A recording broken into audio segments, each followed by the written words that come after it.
This is the official podcast of the man behind R.D. Scinto, Inc., real estate maven, visionary, community man, Bob Scinto. Each episode of the Let Me Be Your Landlord show will feature lessons learned through experience.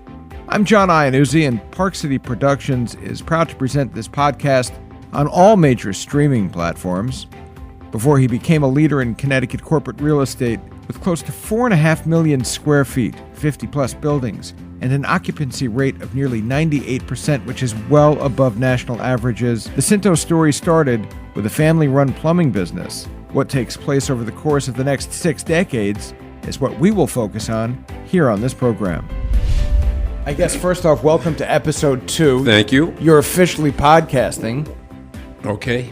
That's good. That's good news. And I have to tell you, the response to the first episode was gratifying. Wow.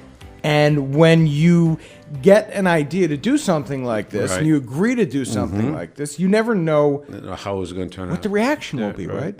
So it's to see such overwhelming positive feedback from Hartford to Waterbury was rewarding. And I did want to share with you some of the newspaper clippings. Right. I don't know if you've had a chance to see some of these, but local producer, that's me. That's you. Podcasting the region's most successful landlord, that's you. Me. Our friends, that was at the Newtown Bee, our friends in Hearst Media reported on us, only in Bridgeport.com. Bob Scinto wants to be your landlord. Just overwhelming. Yeah, I know. It was positive response. A lot of fun. And if I can read to you some of the quick comments from our subscribers. Okay. Because now you have fans. All right, wonderful. I want tenants. Thank you, John and Bob. Okay. Engaging and insightful. I look forward to following the series. Bridgeport has DiNardo. Shelton has Scinto. Advantage Shelton. WWBSD. What would Bob Scinto do? And from a bookmark to an empire. So these are some of the positive reviews that we have from our subscribers, too. And I guess that the first episode was dubbed When Opportunity Knocks. And I thought today it would make sense to transition into building a foundation.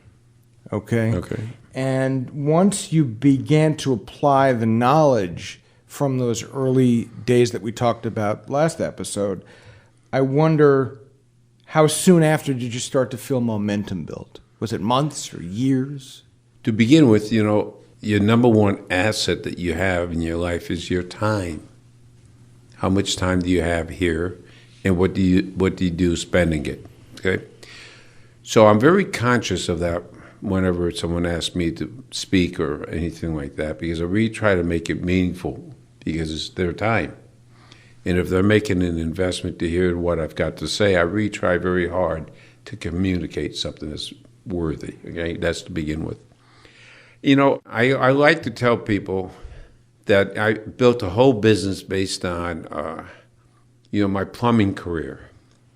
Okay, what I learned as a plumber, and so maybe I'll just walk you through that a little bit. Please, that works. Okay.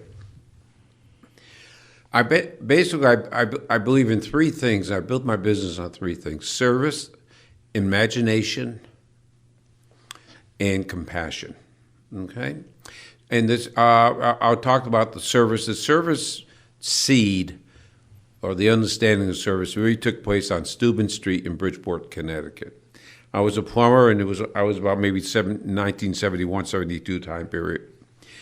And a lady, I got a call to go to Mrs. Monroe's house. Can you imagine? I remember the name. And it because her John was plugged up. And so I went there, and I still remember the house. It was a gray house, gray steps, and a black door, a screen door with no glass, no screen. And I knocked on the door. Mrs. Monroe came to the door. And she had 3 beautiful children, and they were in underpants, and they were crying their eyes out because they couldn't use the John. The John was plugged up. And so I had a snake. Snake is a plumbing tool that you use to clean Johns on. And I'm going there, and I'm cleaning out her John. And as I'm cleaning out her John, my hand is going up and down, and she's hanging on my arm saying, Thank you, Jesus. Thank you, Jesus, for sending me the plumber. Thank you, Jesus. And she was so grateful. She was so grateful that I was there serving her service. It really had an impact on me that, service is really what it's all about. In this particular case, I was like doing the work of Jesus. I was cleaning out the jar, Construction, plumbing, what's the difference? So I always remember that, and she was so grateful and it had such an impact on me. So service is part of it. We believe in this company, service is the most important thing we do for tenants. We serve others. Empathy. I make sure that all my people understand the word empathy. What does it mean? It means putting yourself in someone else's shoes. All my people are trained never to say no to a tenant. They can always say yes, but they can't say no. They have to come and see me to say no, okay? Figure out something else, okay?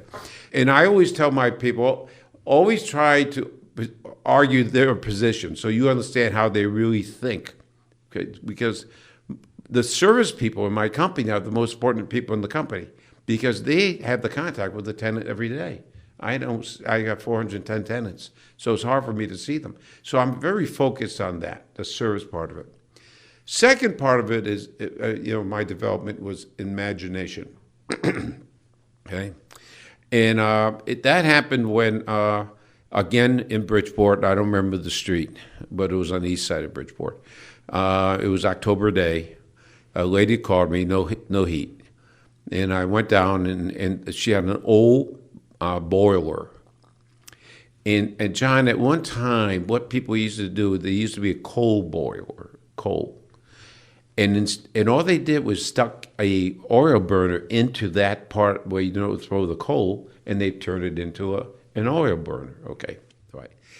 So I said to her, ma'am, I said, this thing is finished. You need a new boiler. So she says, can you do it because there's no heat? And I said, yes. So I went around and I counted the radiators. For people who've never seen radiators used to have heat in a house. If you count the radiators, you know how much heat you need to buy, okay? So I called Maury Lipnick at Lipnick Plumbing Supply, and I said, Maury, so much radiators. Okay, make sure you send 2 guys out because I'm by myself. And I went down there and I smashed the fittings with two 5-pound hammers. I hit the fittings at the same time so you can save the threads. I smashed up the furnace. I had a snow shovel and a plastic garbage pan that I threw everything in, and I brought them up the steps. Okay. Now I'm exhausted because I'm doing this all by myself. And I'm sitting at the top of the steps looking down into the boiler room. Those steps used to come out of the basement, if you can imagine that. And I was sweating so much. And I was having lunch. Now, every day I had the same lunch. 2 peanut butter jelly sandwiches and a thermos of water and 2 apples. Because we had no money. I mean, that was my lunch every day. And I had wax paper. So I'm eating the sandwich, and with my teeth, I'm pulling the wax paper away from the bread so I can get to the food. And the sweat was coming off my face, and I looked at my arms, and I looked like a zebra because I had so much coal dust on me. Okay, and I looked down in that basement, and I said, I've got to use my imagination. I said, I got to do something else with my life. I'm not going to do this my whole life. And your imagination is what you need to image yourself.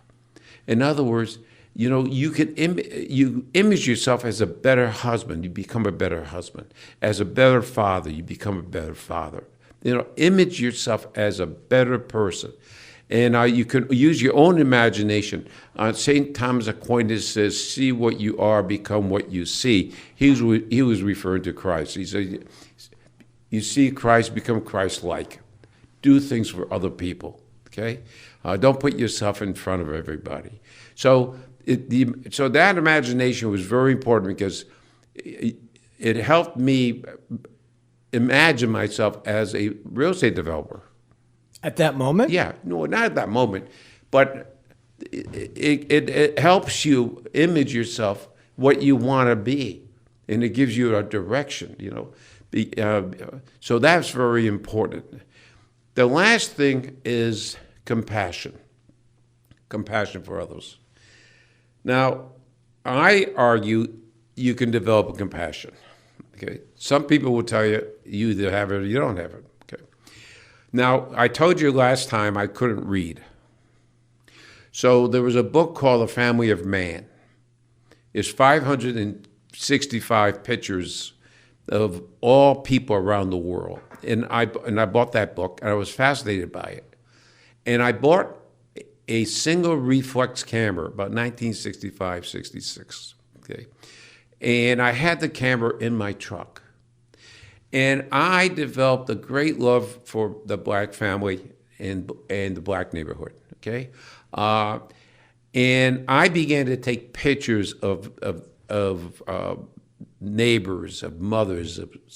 And by looking through the lens, you understand, and imaging what that person was trying to communicate to whoever they were looking at with a camera, you develop compassion, because now you're trying to image, or you're trying to see how that person feels.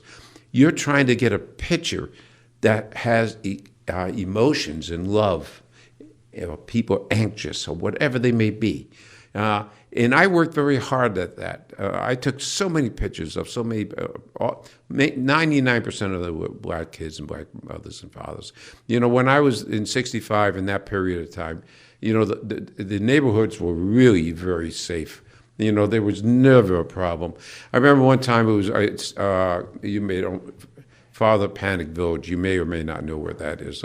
I think they knocked it down now. But at one time I was there like at 11 o'clock at night because there was a broken water pipe. And I said to a guy, I says, anyone's going to hurt me here? He says, son, he goes, anyone that comes down here to help our people ain't going to get hurt. And don't you worry about it. And I never had any fear. So those are the three things that I built my business on: service of others, imaging what you could be, and make sure you have compassion for everyone you do business with. And I did write down that compassion was the first one I wanted to talk about, so you beat me to the punch. And I also wrote that obviously this is where your early years helped shape how you interact with others. And this particular principle, I think especially, can be molded by your own experiences too. Things that you never thought you'd deal with. A dad with dementia, a mother with cancer, things that, when you're sitting on that basement staircase, you don't think of. But boy, that changes things. Yes, right. There's no question about it. I was very fortunate to start off as a plumber. It laid the foundation for my business career. So I asked you if, when you were sitting on those steps, if at that moment you thought about development, about real estate. You said no. When did you? I think it was really on Park Avenue. I think that the address was 435 Park Avenue. It was next to the Famous Pizza. Lived around the corner. Okay. Lived around the corner. Yeah, Famous Pizza. I forgot the guy's name now. He's passed away, but he was really terrific. It was a 6-family house. I was doing the plumbing work in it. And Schultz, her name was Mrs. Schultz. So Mrs. Schultz says to me, Bob, why don't you buy this from me? I said, Mrs. Schultz, I said, I'm making $93.50 a week. I said, I can't buy this from you. I don't have that kind of money. So I always remember she said, Bob, the way you work, you don't need money. So she went to Mechanics and Farmers. Gene Harkins was his name. He was a great banker. And she got Gene to give me a $25,000 mortgage. Okay, she wanted $37,500, so she gave me a second mortgage of $12,500. So I didn't need any money. But John, at the closing, I had to get another $1,000 from her because I couldn't pay the lawyer. Okay, that's how I started. And then I had to collect rents. I had to make repairs. But every time I went to a rooming house, I would say to somebody, Winston, I don't have any money, but if you ever want to sell this and give me a mortgage, I can maybe help you. Well, everybody wants to get out of the rooming house business because there's two problems in rooming house business. When anyone says on paper this is a great investment, when anyone says the term on paper to you, look for an exit room and get out of the room, okay? Because you can put anything on paper. Right. But when you collect on rooming houses, you have to collect rents every Friday night, once a week. I was collecting like 38 rents every Friday night, going from one building to the next. What do you do when people don't have it? Or you always ask. I mean, I developed my ability to collect rent. I mean, his name was Bob Moore. He was always drunk on Friday night. And I used to say, Bob, do you have the money here? Because then Bob would say, why do I have to pay you?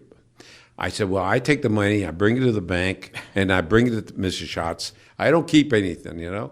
And I always say, listen, I'll stay all night here with you, but do you have the money? It was $37, okay?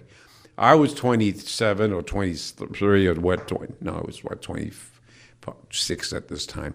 And he was 47, drunk out of his mind, and I had to work to collect the money. I just please tell me when you can pay me, okay? I'll come back. But that was collecting money was not easy. You got to have a knack to it. You can't be forceful. You have to ask people what can they do. I always tell tenants who's having trouble, just please tell me what you can do. Don't tell me what you think I want to hear.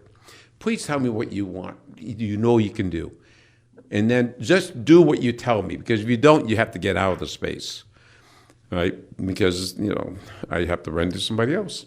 I hate to say it, but I feel like the two reasons people pay is either they are afraid of you, or they like you. No, they like me. Okay. Right? I mean, no one's afraid of me. In that situation, I guess. No. So you've mastered that, and then you said, okay, I think I could do this. Yeah. Yes. You're off to the races? Yes.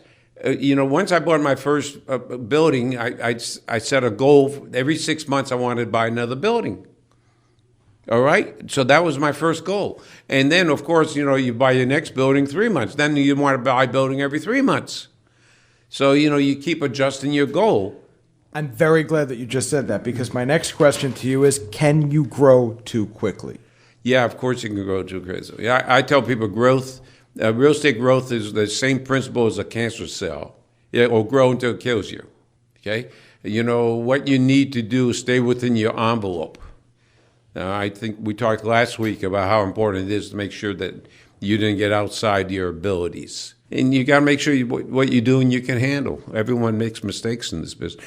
I think I said last time, every time I made a mistake, I remember making a lot of mistakes. I used to say it's another tuition at college. That was all, You started this podcast by going where I wanted to go, which is that a good way to make sure that you grow appropriately is probably surrounding yourself with the right people. Mm-hmm. No man is an island.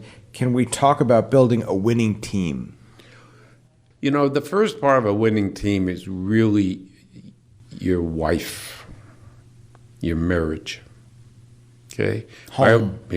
My wife is terrific. She was just a fantastic partner. She was always there for me, never, and that's where it begins. All right, you need to have a good partner to begin with, and then from there, you got someone that's is on your team all the time. Okay, from there, you have to get. I always like to tell people the only thing I do better than most people is I buy brains better than most people. Okay. I've been very lucky with everyone that I've had work for me over the years. They are so good. They work so hard. They're so smart. I have a phenomenal team here. I mean, when you think about what we do here, there's not a lot of people in this office. And, the girls in the accounting, spectacular. There's like 6 girls back there, and they do the work of 100 people. So you just got to be, hiring people is very, very important. When you hire people, you got to pay attention to words, pronouns. You got to listen for pronouns. I'm trying here always to give advice during this process, okay? How involved are you in the hiring process? Well, very much involved. I mean, I meet everyone that we hire, you know. But the bottom line is, if someone says I, they're not a team player. If someone says we did this, we did this, we did that, that person is telling you they're a team player. So you got to stay focused on the pronouns. I try to whenever I talk about the company, I always try to talk about we and not I. Okay, so I try to make it because that's what this is all about. This is about getting people to work together as a team. Two questions, and I've wanted to ask you this since I met you. Working with family. Now, I've tried to do it. You do it. Yeah. The nuances hard. There. This is not the easiest thing in the world. No, it's hard. It's hard. It's hard. But you have to develop, you have to develop different set of tools to work with a family, okay? You can't fire kids. They're here forever, okay? They're your kids. You have a responsibility, okay?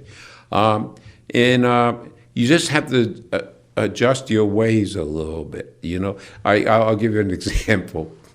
We had a meeting one time, a long time ago, when we were building the Renaissance. So I'm in the meeting with Katie, my daughter. She was in charge of renting the Renaissance.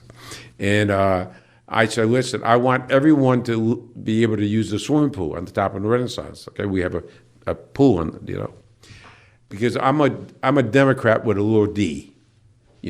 I think it's wonderful that someone's buying a condo for $800,000-$900,000 and is in an elevator with someone who's got an efficiency for $1,400 a month and is working as a night person someplace. So those relationships I like. Okay? So I said I want everyone, and then Katie says, "Dad, we're not doing that." Now everyone at the table looked at Katie. So I said, "Why not, Katie?" She said, "Well, you want me to sell a condo for $800,000, and he's going to be in a swimming pool with someone who's buying an efficiency or renting an efficiency? That's not going to work, Dad." So I said, "Okay, you're right. I'll pass on that one." Okay, and my son has done a fabulous job renting space here. I used to show all the space, but he now has done a very, very, very good job meeting tenants, and so he's spectacular. He does a great job. And Amy, my other daughter, she's in charge of tenant relations. She's over in management. It's a big job. Oh, she's fantastic. She writes great letters to tenants.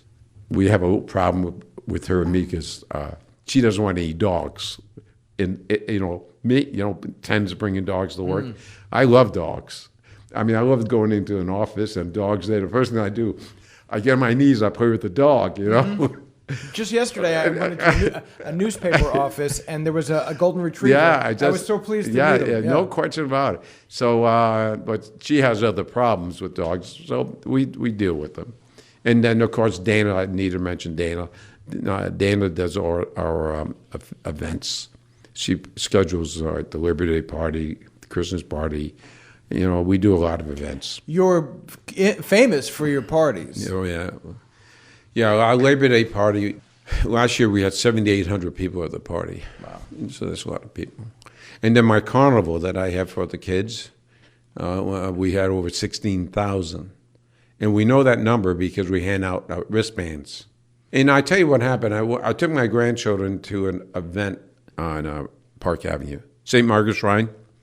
Up north. There's the carnival there in Bridgeport. I went through $200 in about 10 minutes with these kids, okay? Yes. All right? Yes, I know. It's unbelievable what it costs us to go to the carnival. So that's when I had the idea of having a carnival for my tenants and picking up the tab. So that's been very successful. Again, these are the reasons why, and I told you this the first time, and I wasn't just blowing smoke, but I have overheard people talking very positively where you're nowhere in earshot. So this is what they truly believe, and it's for reasons like that. Hey, do you believe in second chances for employees? Oh, yeah. Yeah, one time I had a guy, John, I don't want to say his last name, but he took a box of toilet paper and put it in his truck to take home. Now, we had him on camera. So, I brought him in, and you know what I said to him? I said, John, please tell me what I did wrong as a boss that you thought you had to steal a box of toilet paper from me. Tell me what I did wrong. Now, when you start off that way, what's he going to say? Immediately in a reconciliation mode. Yeah, right. Sorry. He goes, no, Bob, you're the best boss I've ever had. I said, wow, well, why did you steal a box of toilet paper? He goes, well, I thought no one. I said, you can't do that, John. Don't ever do that again. Okay, you're a good worker. I love having you here, but you can't do that. So, that's a second chance. But starting off by saying, what did I do wrong? Mm-hmm. That you think you had to steal a box of toilet paper from me. It changes the whole meeting. It creates a different atmosphere between the two of you. Hey, as times change, I mean, you're still here, you're still growing. The types of people, I guess, and the types of skills that you need change, right? Yes. You ever think you'd need someone who's fluent in social media or something like this? No, I don't. We have someone here, Kaylin. She does the social media because you have to. That's where people look when they want to rent space. Right. And she does a spectacular job. She has us every place. We've put TV screens in all our buildings now that we control right from here.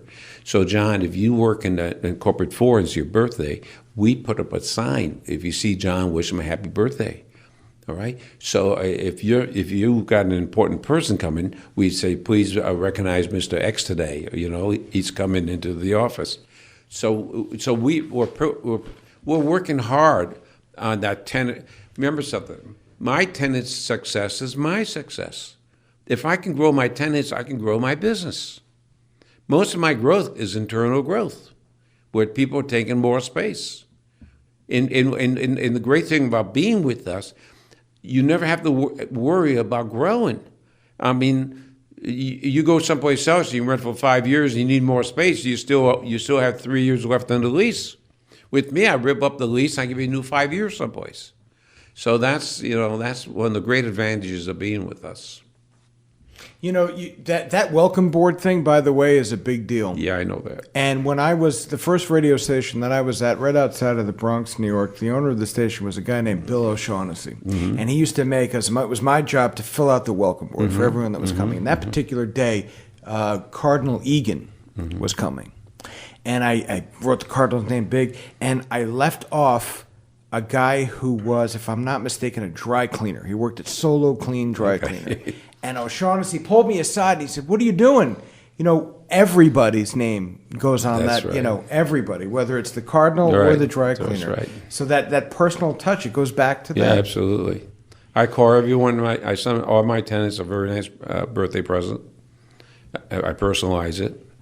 I have a different present each year that I work on. And I call them on their birthday, wish them a happy birthday, and thank them for being a tenant. This time with you goes very fast. Are we done? We're almost, but I want to squeeze in two more things. Go ahead. We ended episode 1 with the first installment of Bob Scinto's required reading, and it was How to Win Friends and Influence People. By the way, 1936, that's from. We paid special attention to simply being likable and having a genuine interest in others, and I wondered, before we moved on, are there any other bullet points from the 6 takeaways from the Carnegie course that you wanted to touch upon? No, I think that book is the start. I mean, that if you want to be successful, people have to like you. And, that's a trait that you can develop if you care about developing it. It starts with the name. How often you introduce to somebody and you don't focus on getting their name? That's a bad trait. You need to say, and the best way to the name is to grab the name and then look at the person and get an image. Okay? If I look at you, John, I think of John the Baptist. Okay? I got an image. So as soon as I see you, I see a Bible in your hand. Okay? Now I know who you are. Okay? But you have to image the name to the face so that you can hold on to it. Like when I take people on my boat, I can take 14 people on the boat, and I'll work with the person who I invited to go by name, and I won't get off the person's face until I got a name that I can associate with the face, okay? And I can go and do 14 names in 5 minutes and keep all the names for the whole trip, okay? And so because when I take people on my boat, we go to dinner, I say, hey, John, what do you think about this? I try to get everyone involved. So that's something you can do. It's a big responsibility taking 14 people out on the Sound? Yeah. Long Island Sound? Yeah, it's. I do about 40 trips a year. We leave at 1:30, and I get back at 6 o'clock, and I take them over. We get a nice dinner at a great restaurant called Pasta, and then I buy them ice cream, and then we cruise back. When I give lectures, I always talk about the 7 habits of, and one of the habits is first things first, timing. We talked about where you spend time. And one of the lines from that habit is, the enemy of the best is often the good. The enemy of the best is often the good. Now, no one can figure out what that means, okay?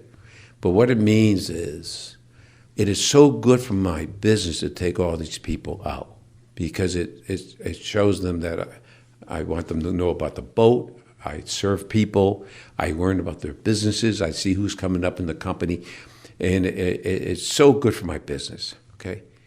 But the best thing I could be doing is to be home with my wife and my family, okay? So, first things first means, where do you spend your time? What do you do with your time? Do you have a planned date once a week with your wife to go to the movies? Or what do you do with your time? I find it curious that you started the episode talking about time and you're ending it talking about time. Very poignant. What's the next book that you want to suggest people? Well, we're out of time, but next time we do this, whenever we do this, I tell people 3 books: The Road Less Traveled, 7 Habits of Highly Effective People. The 7 Habits is a very important book. All right, we're going to put that one in there. And then also, obviously, I want to get into a look behind the curtain at your 5 F's of success. Okay. So we got a lot to do. Okay. Till then. Okay, thank you so much for your time.